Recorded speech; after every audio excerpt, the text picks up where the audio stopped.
student, we continue the chapter the garbage in and garbage out. In previous video we discussed on the what is the deal with the garbage. हम garbage के साथ क्या deal किया उसके बारे में बात किए थे. हमने बात किया था कि वर्मी कंपोस्टिंग के बारे में. ये वर्मी कंपोस्टिंग का मतलब होता है when making the compost by the help of when earthworm, the called redworm is the compost. And in the earthworm called the redworm, they used for compost. This method of preparing the compost with the help of the redworm is called vermicomposting. We make the manure and vermicomposting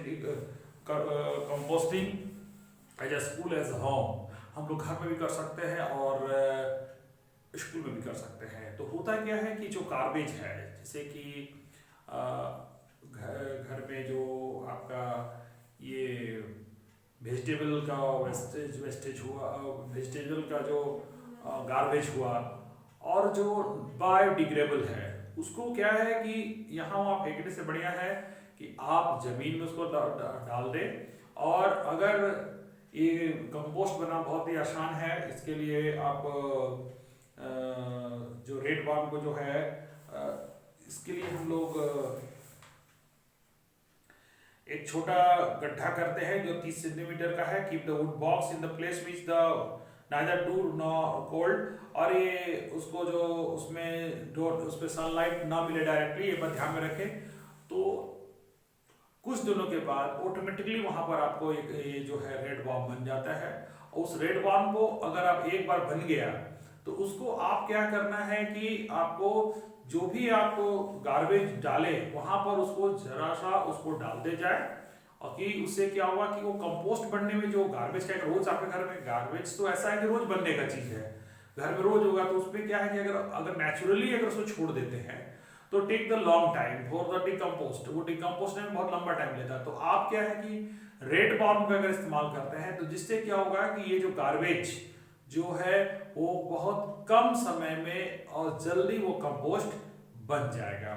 ठीक है. तो ये तरीका जो होता है कि by making the compost by the help of the redworm the verming composting, इसको वर्मिंग कंपोस्टिंग कहते हैं.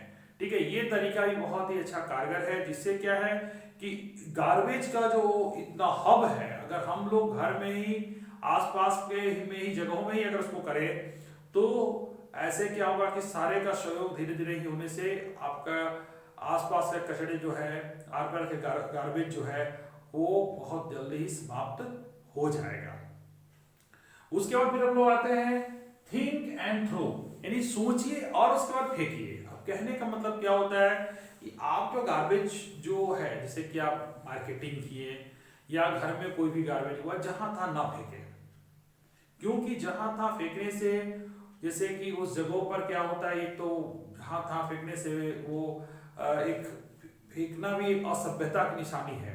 हमें ऐसा हर जगह का एक जगह होता है, उस जगह पर ही फेंके, मतलब जहां पर वो डिकम्पोज हो सके आसानी से, ऐसा जगह पर उसको गड्ढे में फेंके, है ना. जिससे क्या होगा कि और उस गड्ढे को उस पिट में डालने के बाद गड्ढे को ऊपर से मिट्टी से दबा दे, जिससे क्या है कि वो जल्दी वो कंपोस्ट बन जाए. जिससे क्या है कि आसपास का, क्योंकि पर्सनल हाइजीन के साथ साथ हमें कम्युनिकल हाइजीनिक भी जरूरी है, क्योंकि अगर आसपास भी साफ रहेगा तभी बीमारियां नहीं होगी. नहीं तो फिर वही गार्बेज आगे चल के जो मक्खियों को जन्म देता है, वही मच्छरों को जन्म देता है, फिर वही मच्छर से आसपास के लोग बीमार होते हैं. तो ये भी हमारा ध्यान में रखना चाहिए कि इस तरह गार्बेज को हम इस तरह से करें, यानी कि फेंकने से पहले सोचिए कि जहां तहां ना फेंके. यानी कि आप घर के चारों ओर इधर कहीं भी जिधर भी फेंक दीजिए, है ना. गार्बेज को अगर आप देखिएगा आज जहां भी होता है, अगर सपोज रेलवे स्टेशन में गए तो कूड़ेदान में ही फेंकिए. ठीक है. डस्टबिन में ही डालें. ठीक है. अब घर में भी क्या होता है, बहुत लोग क्या जहां तक कचरा फैलाए रहते हैं, वो भी गलत तरीका है बच्चों. घर में भी आपको चाहिए कि जो भी आपको जो गार्बेज हो, आपका जो डस्टबिन घर में है उसमें डालें. स्कूल में है तो उसको भी डस्टबिन में डालें. ये एक तरीका है सही, क्योंकि उसको फिर वो उस गार्बेज को ऐसे जगह फेंके जहां पर वो डिकम्पोज हो सके. That's the good way. यानी कि आप कभी भी आप अगर गार्बेज को फेंकते हो तो उस पर जरूर सोचे, है ना, तभी करें। क्योंकि थिंक एंड थ्रो, यानी कहने पहले सोचे कि कहाँ उसको फेंकना उचित होगा, क्योंकि जहां तक बिखराने से फायदा नहीं होता है। गार्बेज सही जगह पर गया और वो डिकम्पोज होकर फिर वो अगर कंपोस्ट में कन्वर्ट हो जाता है तो इससे और सुंदर कौन सी बात है। यानी कहने को इससे क्या, धीरे धीरे कचरे कम हो जाएंगे, गार्बेज कम होगा और इस तरह से इन्वायरमेंट भी साफ होगा। ठीक है, तो देखिए हमारे देश में बहुत से मिशन जो है, स्वच्छता मिशन, बहुत से ऐसा, तो ये इसमें सरकार का ही नहीं हमारा भी दायित्व होना चाहिए। एक के घर से जब अगर उसका सपोर्ट मिलेगा उस चीज को, तो गंदगी रहेगी कहाँ, है ना। हमें भी चाहिए कि ऐसा ही कुछ काम करें जिससे क्या है, ये आपका घर और क्योंकि देखिए आज जैसे कोरोना वायरस है, तो आप क्या सोच रहे हैं कि आगे वायरस नहीं आएगा, क्योंकि डार्विन ने कहा था कि जो आगे चल क्लासेस पढ़िएगा डार्विन का सिद्धांत को, कि डेवलपमेंट कंटिन्यू है। तो आप जो नए वायरस है, तो नए वायरस अब आते रहेंगे, हमको उसके लिए अपने आप को प्रिपेयर रखना है। उसके लिए जरूरी है कि पर्सनल के साथ हमारा कम्युनिटी है उसको भी हाइजीन रखना होगा, तब जाके हम अपने आप को सरवाइव कर पाएंगे। उसके बाद फिर आता है हम लोग recycling of the paper with the हम लोग बहुत से पेपर यूज करते हैं पढ़ाई लिखाई में और भी वैसे वर्क में, तो उसको भी कागज को जहां तहां ना फेंके, उसको कहती है चूंकि रिसाइकिल हो सकता है तो उसको जैसे रद्दी वाले जो आते हैं उन लोगों को दे, है ना। अगर आपके पास कोई आस पास से जगह हो जो लोग लेते हो, जो रिसाइकलिंग के लिए भेजते हो, वो ऐसे लोगों को दें, जिससे क्या होगा कि पेपर फिर से वो पेपर आपको बन के मार्केट से आएगा। क्योंकि इससे फायदा दो होता है, एक तो आपका गार्बेज नहीं पैदा होगा, दूसरा फायदा ये होगा कि इससे जो पेड़ बहुत कटते हैं, तकरीबन पेड़ कागज को बनने में बहुत से पेड़ के खर्च होता है, उसका ही बचत है। यानी इससे एक से दो फायदा हो सकता है। We should be must be give the paper for the recycling, तो रिसाइकलिंग के लिए हमको देना ही चाहिए, जिससे क्या है आने वाले समय में हमारा वातावरण भी साफ रहे और पेड़ भी बचे रहे। ठीक है, तो इसके लिए भी जरूरी है। उसके बाद फिर आते हैं प्लास्टिक बून एंड क्रश, यानी कि क्या है, हमारे लिए वरदान है कि अभिशाप है। देखिए शुरुआत में जब प्लास्टिक निकला था तो बहुत ही इसको कंफर्ट किया, क्योंकि बहुत ही हल्का और टिकाऊ था।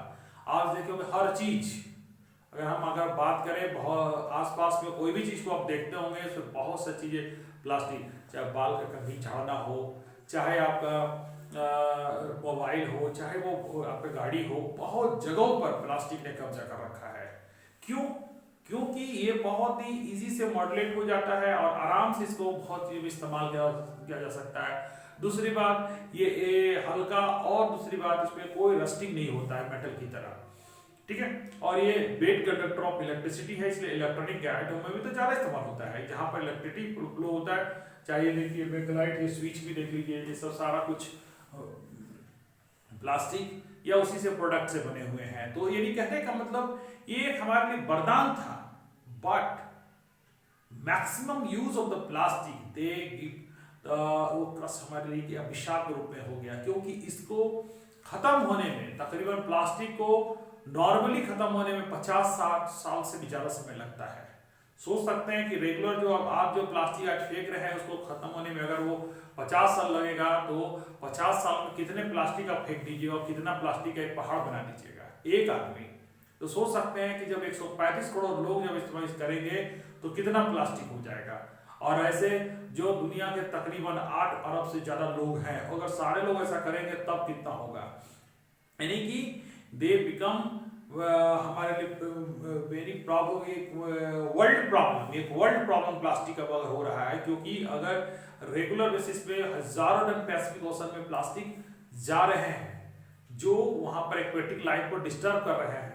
इसलिए जरूरी है कि हमें जो RRR है, रिफ्यूज, रीयूज एंड रिसाइकिल जो वर्ड है, जो जिस पर हमको काम करना चाहिए, हमें कोशिश करना चाहिए कि अगर बाजार जाए तो प्लास्टिक के बैग में सब्जी लेने से बढ़िया है कि आप अपने साथ थैला लेके जाएं, है ना, क्योंकि ये बहुत जरूरी है। बहुत लोग क्या होते हैं हर चीज उनको प्लास्टिक में चाहिए, ठीक है, ये गलत तरीका। अगर हम लोग भी जब साथ देखिए, दुकानदार तो सोचेगा नहीं कि इसलिए कितना मुहिम चला, इतने सरकार ने किया कि प्लास्टिक बैन कर दिया जाए, लेकिन पॉसिबल नहीं हो पाया, क्योंकि अगर हम लोग अगर चाहेंगे, अगर हमारे 135 करोड़ के लोग अगर इस बात को चाह ले कि हम प्लास्टिक का कम से कम इस्तेमाल करें, अगर हम बाजार जाए तो अगर झोले लेके जाए, बैग लेके जाए, तो क्या मजाल है कि हमारे देश में इतने प्लास्टिक इस्तेमाल हो, जिससे क्या हमारा एनवायरमेंट भी साफ रहेगा और एक हम अलग दूसरे देशों के लिए मिसाल भी एक साबित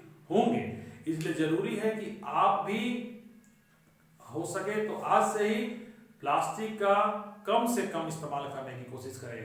कभी जाए, अगर आपके पापा भी मार्केट जाए तो पापा को बोले कि थैले लेके ही जाए, जिससे क्या है कि प्लास्टिक से कम यूज हो, क्योंकि रीयूज, रिसाइकिल एंड रिफ्यूज, यानी कहने का बोले सब तरीके हैं, that is the way we minimise the garbage. क्योंकि ये जो प्लास्टिक जो है गार्बेज है कि आया यहाँ सब्जी निकला कि प्लास्टिक फेंकाया, ठीक है, तो ये गार्बेज बन गया। क्यों ऐसा करें हम?